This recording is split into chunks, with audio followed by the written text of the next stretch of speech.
Hello बच्चों, welcome back to just learn. So बच्चों, आज हम लेकर आ चुके हैं हरिवंश राय जी का पार्ट 2 यानी कि दिन जल्दी जल्दी ढलता है। अगर आपने इसका पार्ट 1 नहीं देखा है तो देखिए, चैनल पे हम पहले ही डाल चुके हैं जिसका नाम है आत्म परिचय। आप चैनल पर जाकर वो वीडियो देख सकते हैं। तो चलिए फिर शुरू करते हैं इस चैप्टर को बिना किसी देरी के।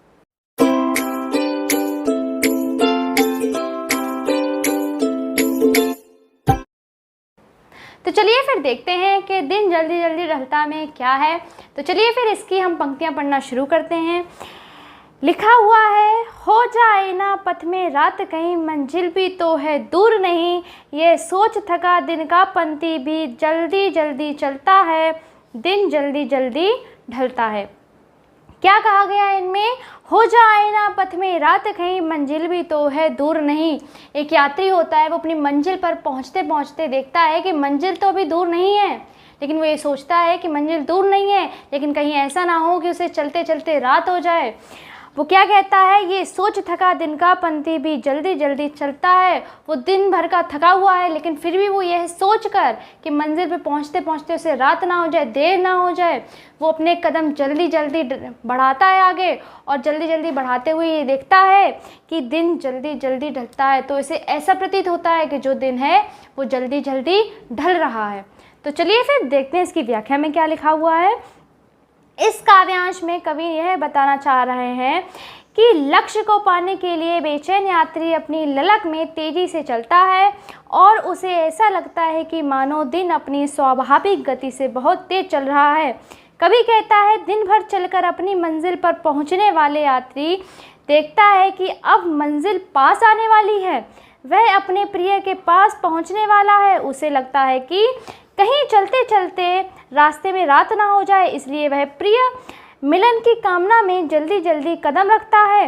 इसलिए उसे ऐसा प्रतीत हो रहा है कि दिन जल्दी जल्दी ढल रहा है।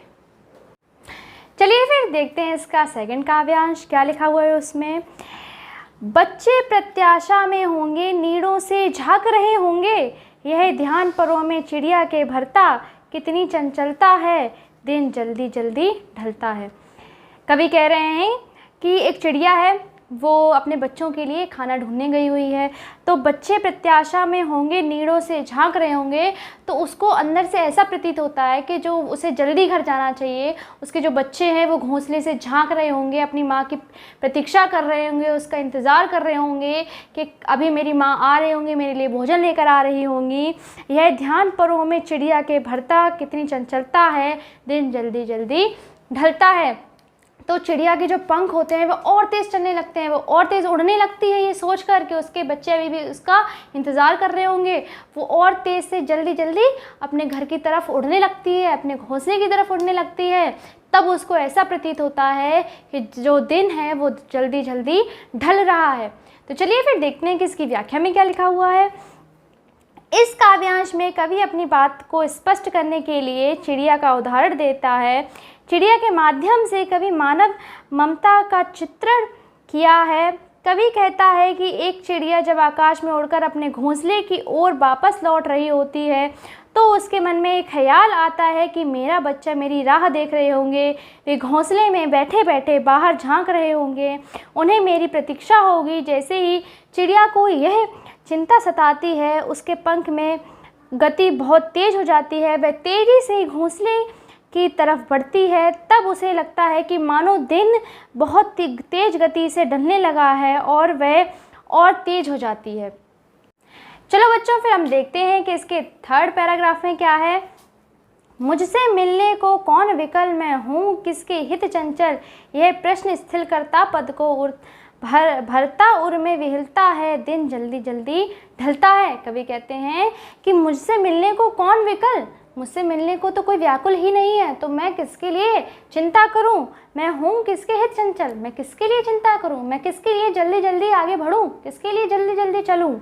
यह प्रश्न स्थिर करता पद को भरता उर में विहिलता है। और यही जो प्रश्न है कि किसी को मेरी फिक्र नहीं है, यही जो प्रश्न है ये मेरे कदम को रोक देता है, स्थिर कर देता है, और जो मेरे कदमों की जो स्पीड है उसको स्लो कर देता है।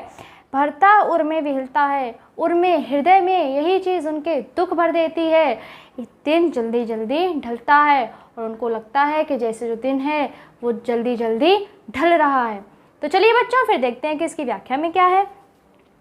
इस काव्यांश में कवि ने अपने जीवन में प्रेम की कमी के कारण विद्यमान स्थिरता और हृदय की व्याकुलता का वर्णन किया है। कवि कहता है, इस दुनिया में मेरा कोई अपना नहीं है मुझसे मिलने के लिए व्याकुल हो, जो कि मुझसे मिलने के लिए व्याकुल हो। फिर मेरा चित्त किसके लिए चंचल हो, तो मैं किसके लिए चंचल हो जाऊं?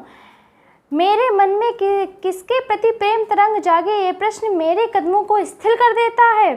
प्रेम अभाव की बात सोचकर मैं ढीला पड़ जाता हूँ। मेरे हृदय में निराशा और उदासी की भावना आने लगती है। वह पुनः दोहराता है कि दिन शीघ्रता से व्यतीत होता जा रहा है। ऐसे में उसमें भी अपनी मंजिल, अपनी लक्ष्य तक पहुँचने की आतुरता होनी चाहिए।